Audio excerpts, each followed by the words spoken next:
Right now, the world is watching as Iran seems to be burning. You've got protests sweeping the nation, the currency is in freefall, and almost half the population is struggling with poverty. But here's the thing. This isn't the story of a country that was always poor. It's actually the exact opposite. So in this explainer, we're going to do something like an economic autopsy to figure out how one of the world's richest nations just fell apart. Okay, just look at this contrast. It's really a tale of two different countries. On the left, you have Iran in the 1970s. People called Tehran the Paris of the Middle East.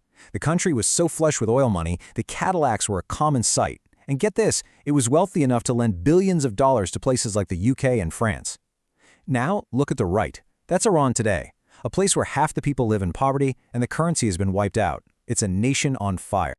So, you have to ask, right? How does that happen? How does a country sitting on the third largest oil reserves in the entire world, a nation that was once a symbol of wealth, collapse so completely? That's the big question we're going to tackle. To really get to the bottom of this, we have to rewind the clock to one single, absolutely pivotal year that hit the reset button on the entire country, 1979. In that 1 year, three huge things happened. First, a revolution topples the Shah, who is heavily backed by the United States. Second, Ayatollah Khomeini comes back from exile, declares an Islamic republic, and one of his first moves is to nationalize the oil industry, kicking all the American companies out. And third, a group of students storms the U.S. Embassy in Tehran, taking 66 Americans hostage for 444 agonizing days. In the blink of an eye, America went from being an ally to the enemy. Now, it's easy to just point to U.S. sanctions and this hostile relationship with the West. And yeah, that's a massive part of the story, but it's not the whole story. To really understand the collapse, you have to look inside, at the system of economic rot that was built from within. And that system has a name, the bunyads. So, what in the world is a bunyad? Well, picture this. The new regime takes over and seizes billions of dollars in assets from the Shah and his friends, calling it unjust wealth. But instead of putting that money into the government's budget for everyone, they funneled it into these charitable foundations, or bunyads. The idea was to redistribute wealth. The reality? They became these untouchable economic empires. And here's the most important part. They are completely tax-exempt, and they answer only to the supreme leader. Not the government, not the courts, nobody. And these bunyads basically poisoned the entire economy in three key ways. First, they just killed private business. I mean, how can you compete? A regular entrepreneur has to buy land and pay a 25% tax. A bunyad starting the same business gets confiscated land for free and pays zero tax. Game over. Second, they figured out how to exploit the country's complicated currency system to make a killing. And third, they operated in total darkness, scooping up massive government contracts without any bidding or transparency. And the sheer scale of this shadow economy is just mind-blowing. After 40 years, these bunyads have grown so big that today they control somewhere around 40% of Iran's entire economy. Think about that for a second. Imagine if 40% of all the economic activity in your country generated zero tax dollars for the government. So what happens to a country when the government can't actually tax almost half of its economy, but it still has to pay for an army, for pensions, for everything? Well, you get a full-blown currency death spiral. Let's break down how that works. The numbers here are they're breathtaking. Back in 1979, $1 US would get you about 70 Iranian rial. Fast forward to 2018, that same dollar is worth 40,000 rial. And today, one single US dollar is worth about 1.45 million rial.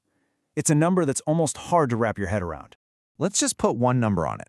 The currency has devalued more than 20,000 times since the revolution. And here's what that actually means for a regular person. If your family had $1 million worth of rial saved up in 1979, today that exact same pile of money would be worth about 50 bucks. 50. So how does this happen? It's a classic vicious cycle. The government can't tax the bunyads, but it still has bills to pay. So what does it do?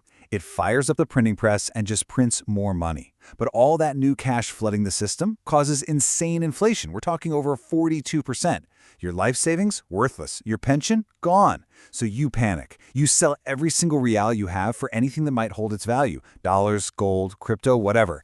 And all of that selling just crushes the rial even more, making it fall faster and faster. Okay, so that's the rot happening on the inside. But at the same time, you have that massive external pressure from U.S. sanctions. With its official economy just imploding, Iran had to get really creative to survive. And that led to the rise of this secret, clandestine ghost fleet. And this brings up a really fair question. You might be thinking, hang on, they've got all this oil. Why can't they just sell it to make money? Well, the reason is that global oil sales are all done in US dollars, and US sanctions basically kick you out of the global banking system. You can't process the dollars. So Iran developed this wild, almost spy movie strategy. Its oil tankers sail out to sea and just turn off their tracking systems. They go dark. They start flying fake flags from countries like Panama. Then way out in the middle of the ocean, they do these secret ship-to-ship oil transfers. They forge all the paperwork to make it look like the oil came from Malaysia, and then they sell it to these small independent refineries in China called teapots, who pay them in Chinese currency. For a while, this scheme was a huge lifeline for Iran's budget. But now, even that lifeline is getting cut. The walls are closing in. First, China's getting pressured by the US to shut down those teapot refineries. Second, Russia, who's supposed to be an ally, is also under sanctions, so now they're selling their oil to China at a discount, undercutting Iran's prices. And third, the US is now just sanctioning the Chinese refineries directly. The whole scheme is sinking. So with the internal economy completely hollowed out and their last external lifeline being severed, the whole system finally started to crack. This is what led to the breaking point we're seeing today. And believe me, there are some powerful lessons in here for the rest of us. At first, it was pensioners and retired workers in the streets, protesting because inflation had made their life savings disappear. But the real earthquake was when the merchants of the Tehran Grand Bazaar, the famous marketplace, went on strike. This was a huge deal. These merchants had actually helped fund the 1979 revolution. They'd been loyal allies for over 45 years. When they turned on the regime, it was a sign that something had fundamentally broken. And now, you see this movement that unites everyone, pensioners, merchants, and young people who just don't see a future for themselves. So what do we take away from all this? I think there are three really crucial lessons here. First, American sanctions are an unbelievably powerful weapon. Not just because they block trade, but because they can cut a country off from the entire dollar-based financial world. It turns you into an economic island. Second, if you create a system that strangles your own private businesses and entrepreneurs, like the Bunjuelas did, that system will eventually choke your entire economy. It starves the country of growth and new ideas. And finally, and this is the big one, a system of crony capitalism, where a few politically connected people get all the benefits, can actually look like it's working for a long, long time. But underneath the surface, it's rotting the foundations of the country. And when the pressure hits, the whole thing shatters. The story of Iran is really a warning. It shows how a system of corruption and unfair advantage protected from the very top can hollow out a prosperous nation from the inside out, leaving it fragile and broken. And it really makes you ask a sobering question: who's next?